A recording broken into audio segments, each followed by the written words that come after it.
La Biblia fue dada sin capítulos, ¿verdad? Y sin versículos. O sea, cuando el Espíritu Santo inspiró divinamente a los autores, no les dijo, este es capítulo 1, versículo tal.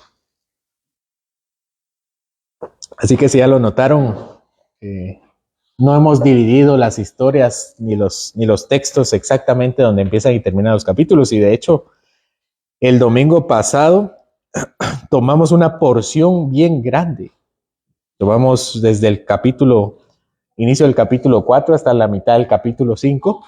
Y hoy estamos tomando solamente el espacio de la mitad del capítulo 5. Y no vamos a avanzar más.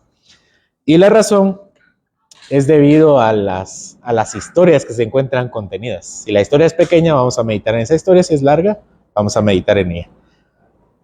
No hay mucho que decir de la vida de Amán. Ya sabemos qué es lo que será de él. No sé si recuerdan la historia de Esther.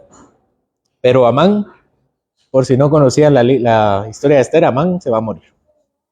Amán es el villano y terminará siendo ejecutado.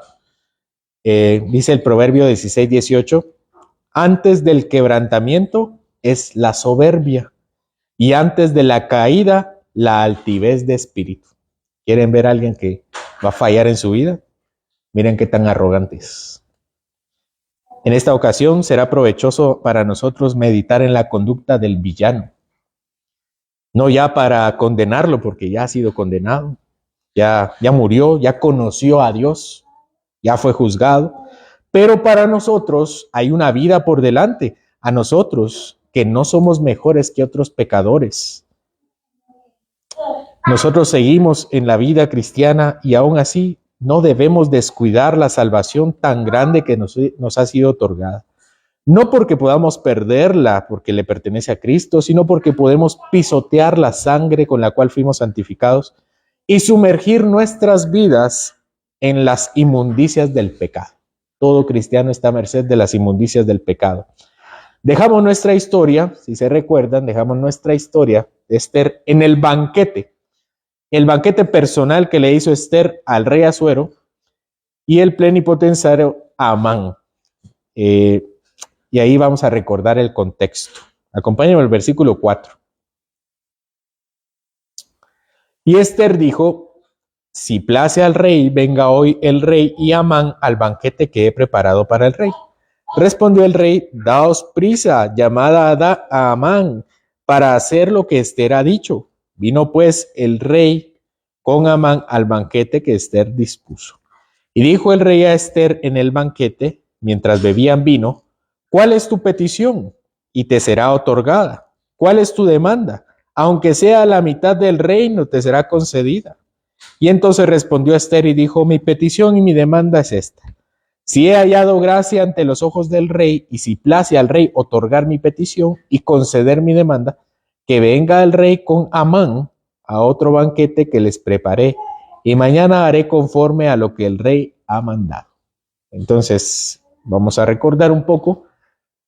Amán ha decidido matar a todos los judíos y no se ha dado cuenta que la reina Esther es judía. Él, con el afán de matar a Mardoqueo, hace un edicto para matar a todos y hace que el rey lo firme. Y lo que le molestaba de Mardoqueo es que cuando Amán fue exaltado como el príncipe mayor de todos los príncipes, Mardoqueo no le hacía reverencia. Eso le fastidiaba la vida a Amán. Y revisamos que había un problema de generaciones. Amán era ascendiente de los amonitas y Mardoqueo de los judíos, y los amonitas y los judíos vivieron en constante pugna en el Antiguo Testamento, hasta que Israel casi que eliminó a todos los amonitas, quedando solo el abuelo de Amán. Este banquete entonces tiene lugar en el contexto del decreto maligno. Amán, el agageo, tenía un problema con Mardoqueo el judío y tenía con todos los judíos. Además, este Amán quería que Mardoqueo se arrodillara, se postrara y le mostrara reverencia. Y esto le fastidió a Amán. Dada su cercanía con el rey, ya que ahora era el príncipe de todos los príncipes, Amán consiguió emitir un decreto de exterminio contra todos los judíos. Mardoqueo, entonces, al enterarse de este decreto, le dice a Esther que también era judía, le dice, tú nos tienes que defender delante del rey. Para esto naciste. Ella preparó un banquete, entonces vino Esther y se armó de valor y armó un banquete e invitó al rey Asuero, y nosotros en ese momento creímos que era para decirle el problema del decreto, que iban a ser condenados. Pero lo que hace Esther es decirle, ven tú Asuero, rey Asuero, a su esposo, y le dice, comamos en un banquete, pero también que venga Amán, es decir, el que emitió el decreto, el que hizo que emitieran el decreto. Desde el primer banquete, entonces, sale Amán. Termina el banquete, terminan de comer Amán, Asuero y Esther, y se va cada quien para su casa. Aquí inicia la historia, versículo 9. Y salió Amán aquel día contento y alegre de corazón, pero cuando vio a Mardoqueo a la puerta del palacio del rey, que no se levantaba ni se movía de su lugar, se llenó de ira contra Mardoqueo.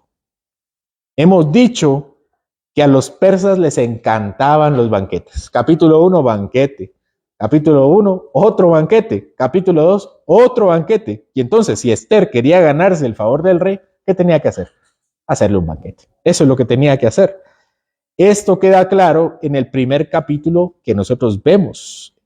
Tenemos que también cuando Esther fue elegida, hubo otro banquete. Dice que Amán sale del banquete de Esther contento y alegre de corazón. ¿Qué significa esta expresión? Contento y alegre de corazón. Esta expresión se encuentra también en 1 de Samuel, capítulo 25, versículo 6. Yo sé que ustedes ya ubicaron el capítulo de 1 de Samuel, pero por si no se terminan de recordar, esto sucede en el conflicto que tiene el rey David con un señor llamado Nabal. Cuando este Nabal se encontraba en parte de este conflicto que tenía con el rey David, dice que salió contento y alegre de corazón, porque estaba borracho. Eso es lo que dice. Eclesiastés, entonces lo que significa acá es que Amán salió del banquete borracho. Eclesiastés 9 nos exhorta, dice el versículo 7, anda y come tu pan con gozo y bebe tu vino con alegre corazón, porque tus obras ya son agradables a Dios. Esto no significa emborracharse, no es la misma expresión. Significa ser feliz, ser feliz comiendo y ser feliz tomando tu vino. El problema es la connotación del banquete. Es si salió del banquete borracho. En el texto se refiere a Nabal, al texto de Samuel, y dice que él bebió y se alegró su corazón. Para Amán también, él estuvo en el banquete y salió con su corazón alegre. Los términos son parecidos con el de Eclesiastés, pero no son los mismos. El término que vemos en Esther es más de una borrachera. Amán se excedió en el banquete y salió borracho. Pero al salir dice que se encontró con este Mardoqueo. Y otra vez Mardoqueo, cuando lo vio, no se rindió, no se postró delante de él como Amán lo quería. Mardoqueo no se levantó ni se movió de su lugar. No podemos decir que Mardoqueo era un rebelde, ya lo hemos dicho. Él descubrió el complot contra el rey y lo denunció. Pero esto para Amán era demasiado. Las autoridades no pueden pretender como que si fueran dioses, todo tipo de honores que solo le pertenecen a Dios. Sin embargo, Amán se enojó. Sigan conmigo en la lectura, versículos 10 y 11. Pero se refrenó Amán y vino a su casa y mandó llamar a sus amigos y a Zeres su mujer. Y les refirió a Amán la gloria de sus riquezas y la multitud de sus hijos, y todas las cosas con que el rey le había engrandecido y con que le había honrado sobre los príncipes y siervos del rey. En otras palabras, lo que hizo Mardoqueo fue amargarle la borrachera a Amán. Y lo amargó en general.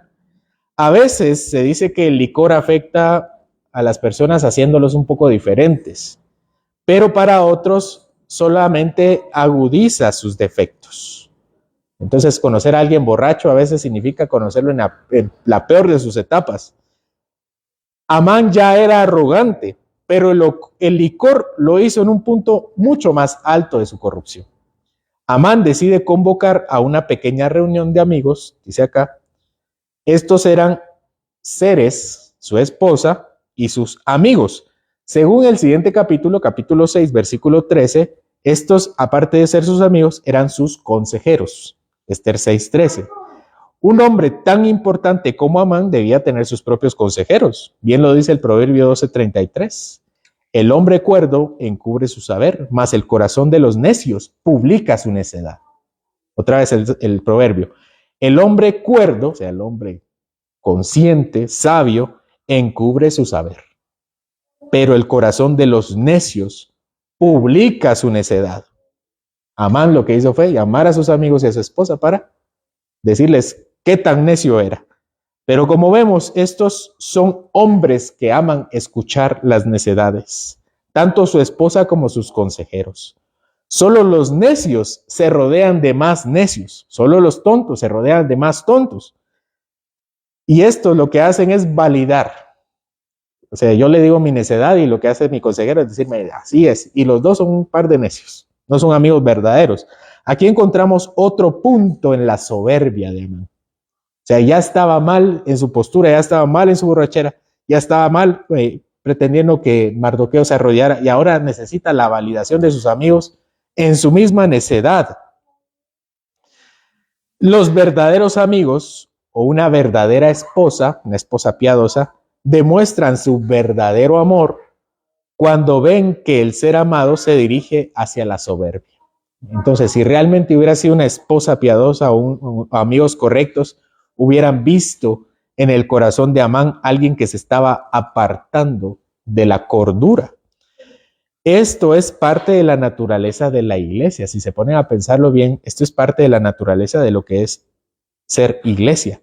La iglesia se caracteriza por ser una comunidad de creyentes con muchos pecados y muchos defectos que se aman los unos a los otros, que se dan preferencia los unos a los otros por ser una comunidad de creyentes, que se aceptan los unos a los otros, que se amonestan los unos a los otros, que se cuidan, que se saludan, que se esperan, que se sirven, que se soportan unos a los otros. Todo eso está en el Nuevo Testamento.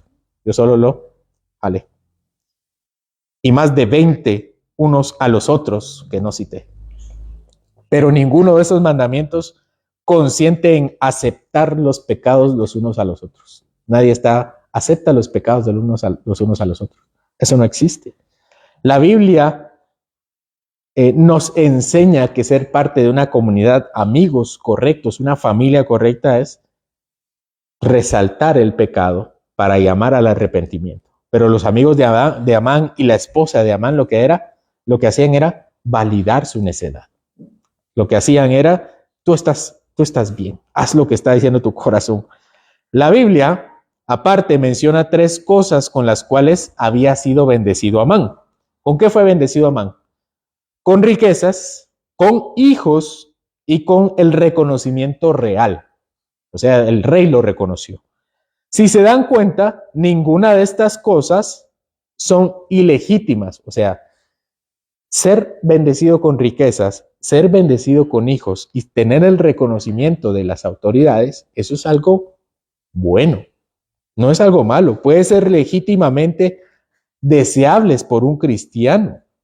De hecho, la misma Biblia reconoce esto.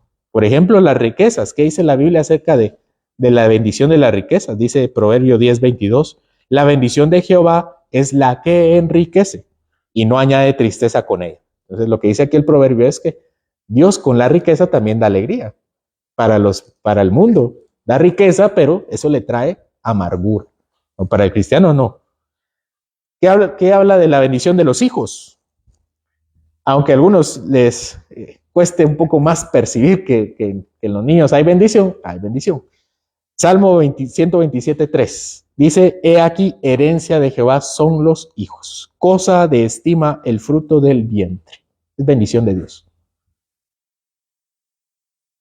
¿Cuál es la tercera? El reconocimiento real, conocimiento de las autoridades, del magistrado. También es algo a lo que la palabra nos invita. Proverbio 14:35. La benevolencia del rey es para con el servidor entendido, pero su enojo contra el que lo avergüenza. Es algo bueno ser reconocido por las autoridades cuando hacemos el bien. Ese es un mensaje de la carta de Pedro que estamos viendo en la mañana. Estas cosas definitivamente no son detestables. O sea, lo que le estaba pasando a Amán no era algo detestable. Era algo bueno. Un cristiano debería aspirar a vivir este tipo de vida con gracias terrenales. Las riquezas son el producto de la gracia de Dios. Los hijos son herencia de Dios. Y el favor del gobernante es el reconocimiento que también Dios le da a través del ministro de la espada. Pero en todas las cosas hay algo común. Todos son el fruto de la misericordia de Dios y un regalo para el siervo fiel. Si nosotros no reconocemos eso, fácilmente caemos en la arrogancia. Dios no tiene la obligación de recompensar a nadie.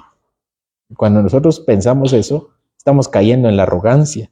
Dios no tiene la obligación de recompensar ni con riquezas, ni con hijos, ni con el reconocimiento del rey. Pero lo hace. Hay ocasiones donde lo hace. O alguien puede decir acá que no ha recibido riquezas. En muchos casos, hijos, la bendición de los hijos. Y todos aquí somos hijos, entonces somos bendición de nuestros padres, espero yo. O incluso también el reconocimiento de las autoridades. Eso es algo bueno. Esto demuestra que la misericordia de Dios se extiende incluso sobre aquellos que no profesan la religión verdadera. Aún Dios bendice a quienes expresamente son sus enemigos. Dios bendice a sus enemigos también, porque Dios hace salir su sol sobre justos e injustos y envía lluvia sobre buenos y malos. O como dice el apóstol Pablo, hablando de los paganos, los enemigos de Dios, de Listra, en Hechos capítulo 14, versículo 17, dice Pablo: si bien no se dejó a sí mismo sin testimonio, haciendo el bien, dándonos lluvias del cielo y tiempos fructíferos, llenando de sustento y de alegría nuestros corazones. Eso le está diciendo Pablo a los incrédulos. Dios los ha llenado de bendiciones, mandó lluvia, tiempos fructíferos, los llenó de sustento y alegría a sus corazones. Ustedes como inconversos no tienen derecho de alegar de Dios, no tienen derecho tampoco de ser arrogantes, porque esas cosas ustedes no las consiguieron, Dios se las dio. Amán tenía que alardear, eso es lo que quería hacer Amán, tenía que alardear y lo hizo como que si fuera su propio logro, y lo que debía hacer era alardear, pero como el Dios benevolente y bondadoso que le dio todo eso. En lugar de eso, se exaltó a sí mismo, y el texto dice que aparte de exaltarse a sí mismo, refirió sus riquezas. Él dice sus riquezas, sus hijos, y de la posición que lo puso el rey a él sobre otros. O sea, no está hablando de las riquezas que Dios le dio, los hijos que Dios le dio y de la posición que a través de Dios le dieron. Él habla de lo suyo. Es notable cómo aún los persas valoraban a los hijos como algo que enorgullecerse. ¿Se recuerdan que hemos mencionado a un historiador griego que no está en la Biblia, sino que en la historia secular, que se llama Heródoto? Pues Heródoto dice que para los persas la virtud más grande era la espada. Si uno era un buen guerrero con su espada, era algo de qué enorgullecerse. Y después de ser un buen guerrero, lo que más era de orgullo para los hombres era tener muchos hijos. Eso era de orgullo. Y dice Heródoto, todos los años el rey enviaba ricos regalos al hombre que mostrase que tenía el mayor número de hijos, porque los que más hijos tenían, más fortaleza tenían. Entonces el rey Asuero recompensaba a los hombres que tenían más hijos. Así, o sea, cuando Amán está diciendo, yo tengo muchos hijos, y él tenía 10, si no mal recuerdo, que está en los siguientes capítulos, sí, tenía 10, los siguientes capítulos lo menciona, no solo está diciendo porque tiene hijos, sino porque el rey Asuero también recompensaba a los que tenían más hijos. Entonces Amán tenía muchas cosas de las cuales gloriarse, pero ninguna para vanagloriarse él mismo. Tal vez es más razonable pensar que debemos gloriarnos por las riquezas o el reconocimiento, pero gloriarse de los hijos, uno no puede decidir cuántos hijos va a tener. O sea, es demasiado arrogante gloriarse de los hijos, demasiado. Amán rayó la suprema arrogancia, la egolatría, Los paganos aún creen que estas cosas le enaltecen. Amán no era la excepción. Amán se enaltecía por tener 10 hijos. El número de los hijos está en el capítulo 9. Y el orgullo también viene acompañado de mentira. Cuando uno se enorgullece, también le suele poner unas cositas más, ¿no? Para que la gente crea que uno es más de lo que uno dice. Versículo 12. Y añadió Amán: también la reina Esther a ninguno hizo venir con el rey al banquete que ella dispuso, sino a mí. Y también para mañana estoy convidado por ella con el rey. El discurso que estaba dando Amán a sus amigos y a su esposa, también dentro del discurso también mencionó del lugar del cual venía. Le está diciendo: yo vengo del banquete al cual me invitó Esther, la reina, y me invitó a mí y al rey, y no invitó a nadie más. Y eso da un tono como diciendo: varias personas querían ir y solo a mí me dijeron. Esto técnicamente es cierto, pero la impresión que da es mucho más de lo que realmente pasó. Él solo tuvo un privilegio, él no lo merecía. Además, la egolatría nunca se sacia. Versículo 13. Pero todo esto de nada me sirve cada vez que veo al judío Mardoqueo sentado a la puerta del rey. Para Amán no era suficiente las expresiones legítimas del favor de Dios, todo con lo que Dios lo había bendecido. Amán se había adjudicado a sí mismo la prerrogativa divina de bendecir. Es decir, él se ponía por sobre todos y esperaba que todos le rindieran adoración. Amán también quería que otros lo vieran como Dios y casi lo había logrado. Casi había logrado que todos lo vieran como Dios, excepto por una persona, Mardoqueo. Esta pequeña cosa, entre comillas, esta pequeña cosa, le impedía reconocer que Dios era el gobernante supremo. No él. Ni la alegría que otorga el licor podía contra la amargura del corazón orgulloso. Él venía borracho y venía feliz, pero ni la dulzura del licor hizo que la amargura de su orgullo pudiera disiparse. Eso trae importantes lecciones para nosotros. La amargura es un pecado tan importante como el orgullo, del cual hemos hablado bastante hasta ahora. La amargura nace de nosotros, de ser incapaces de valorar las grandes bendiciones en contraposición de cualquier otra cosa hacia la cual nuestro corazón pecaminoso nos dirige. La amargura tiene la capacidad de no ver las bendiciones de Dios. Ese es un corazón amargado. A Amán no le importaba su éxito, entre comillas. Él había puesto todo el éxito por un lado y estaba poniendo toda su atención en el fracaso de Mardoqueo. Para él, su meta no estaba consumada, sino miraba a Mardoqueo de rodillas. Y tal vez peor que de rodillas, hasta que no lo hubiera muerto. La egolatría de Amán lo llevaría hasta sus últimas consecuencias. Cualquiera que no se rindiera hasta delante de él como si fuera Dios, debía ser ejecutado. Esta era, en primer lugar, la idea para decretar el exterminio de todos los judíos. Y él no podía esperar al cumplimiento del decreto. Él quería hacerlo ya. Él no iba a esperar a que Mardoqueo fuera aniquilado en el decreto. Él quería hacerlo ya. Versículo 14. Y le dijo Zeres, su mujer, y todos sus amigos: hagan una horca de 50 codos de altura y mañana di al rey que cuelguen a Mardoqueo en ella. Y entra alegre con el banquete, con el rey al banquete. Y agradó esto a los ojos de Amán e hizo preparar la horca. Zeres, la mujer, esta Zeres, que es lo opuesto a la mujer virtuosa de Proverbio 31, y sus amigos, que son lo contrario a lo que dice Proverbios, que el amigo es como un hermano, todo lo contrario, llevaron su amargura y su egolatría, su orgullo hasta las últimas consecuencias. Para satisfacer a su yo, a Amán mismo, no debía esperar, él mismo tenía que matarlo. Los consejeros y la esposa le recomiendan construir una horca de 50 codos de altura. La horca también fue un método importante de muerte entre los persas. Por ejemplo, así ejecutaron a los 12 eunucos que conspiraron contra Asuero. Eso lo vimos ya en el capítulo 2. Así los mataron.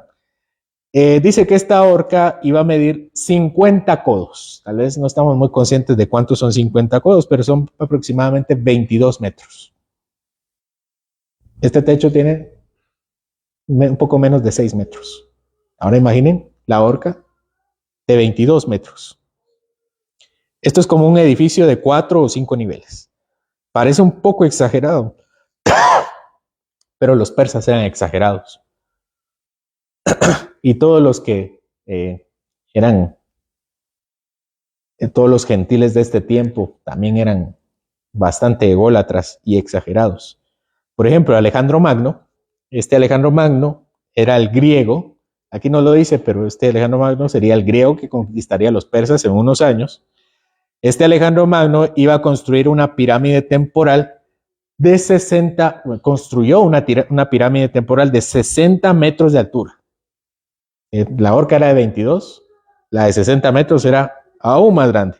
Y esto porque un subcomandante había muerto e hizo una pira fúnebre, es decir, una especie de pirámide, ahí ponían el cuerpo y le prendían fuego y lo consumía el cuerpo. Y hacían estas cosas para darle reconocimiento a la persona que estaba muriendo. Es una especie de honor. Esta estructura se consumió y era aproximadamente 3 veces más grande que la horca. También la estatua de Nabucodonosor, se recuerdan, en Daniel, medía 60 codos. Bueno, medía 60 codos, 10 codos más que la horca. Los antiguos mesopotámicos de la región eran muy exagerados. El propósito de Ceres y de los consejeros eran los mismos que todos estos despiadados que ya leímos, Alejandro y Nabucodonosor. Era que todos vieran su arrogancia. El punto de construir una horca tan grande era que todo el pueblo viera a Mardoqueo humillado. Yo sé que ya no tenemos esa experiencia, pero solo ver una persona fallecida tirada es una escena muy difícil. Ahora imaginen ver a alguien ejecutado, humillado, colgado y muerto. Este hombre que recibió mucho el favor de Dios, ahora estaba actuando contrario a estas bendiciones. Para empezar, miren cuánto fue bendecido Amán. Para empezar, su familia no fue exterminada. Su familia es la única sobreviviente de los amonitas. Cuando Saúl mató a todos. Solo quedó vivo la ascendencia de Mardoqueo. Perdón, de Amán. No fueron exterminadas y ahora tenía la oportunidad Amán de conocer al Dios verdadero. Siendo un siervo conquistado de una nación, esa sería la primera bendición. La segunda bendición de Amán, siendo un siervo conquistado de una nación diferente, Amán no era persa. Amán llegó ahí también conquistado, él era amonita. Y siendo conquistado, lo pusieron en un puesto alto. Esa también fue bendición de Dios. Y fue colocado, aparte de tener un puesto alto, después fue colocado sobre todos los príncipes. O sea, no solamente era príncipe, sino príncipe de los príncipes. Tercera bendición. Pero el ego se le subió a la cabeza y ahora pretendía ser Dios y atribuirse sus propias bendiciones, como decir, yo me bendigo a mí mismo, y esperar que todos hicieran una ceremonia delante de él. Con todo esto, Amán se amargó por Mardoqueo. Este pobre hombre fue enceguecido por su éxito, no fue capaz de ver en su vida la gracia que Dios tenía aún sobre él. Y nosotros los cristianos no estamos lejos de tener este tipo de actitudes. A veces caemos en la soberbia, en la egolatría, en la amargura. No sé si habían pensado en la amargura como un pecado. Pues es un pecado. Que si no somos capaces de verlo en el mundo, si no somos capaces de verlo allá afuera, no seremos capaces tampoco de buscar los claros que nosotros tenemos en nuestra propia vida. La capacidad de ver nuestras fallas también es una bendición de Dios. En el momento en que nosotros creemos que no podemos tener este mismo tipo de actitudes, estamos también pecando. Entonces, no estamos viendo a Amán como viéndolo para abajo, así ya está en el infierno, ya. Así son los del mundo, ¿no? Estamos viéndolo porque él fue un pecador y nosotros somos también pecadores, pero pecadores sostenidos por la gracia de Dios. Y eso no se nos tiene que olvidar. Nosotros somos sostenidos por nuestro Salvador. La muerte y vida de Cristo nos da mucho más que justificación.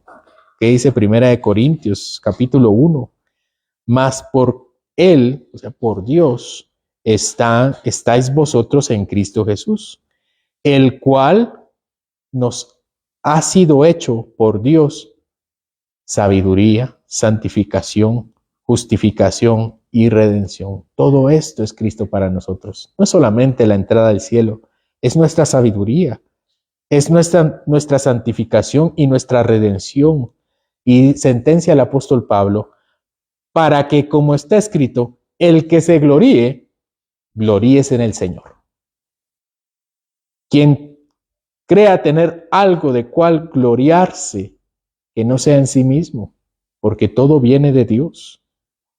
Tenemos por medio de la fe la capacidad de reconocer su gracia en nuestra vida y reconocer que es Él quien merece la adoración, no nosotros. Ni un poco. La muerte de Cristo mata también los pecados más arraigados en el espíritu de todo ser humano. Amán es la máxima expresión de la decadencia del pecado. No debemos nosotros dirigirnos por un momento en el camino de Amán. Creernos mejores que Amán es ser igual o peor que él, porque nosotros sí hemos recibido a Cristo. Hemos recibido su espíritu y negamos a Cristo y negamos su espíritu cuando nos creemos superiores a los demás hombres del mundo. Nosotros deberíamos matar de mejor forma el orgullo y la amargura. Deberíamos ser más capaces que los que están allá afuera, porque nosotros entendemos que ellos no tienen salvación. Ellos no tienen el espíritu. Ellos son incapaces de ver sus pecados y matarlos para la gloria de Dios.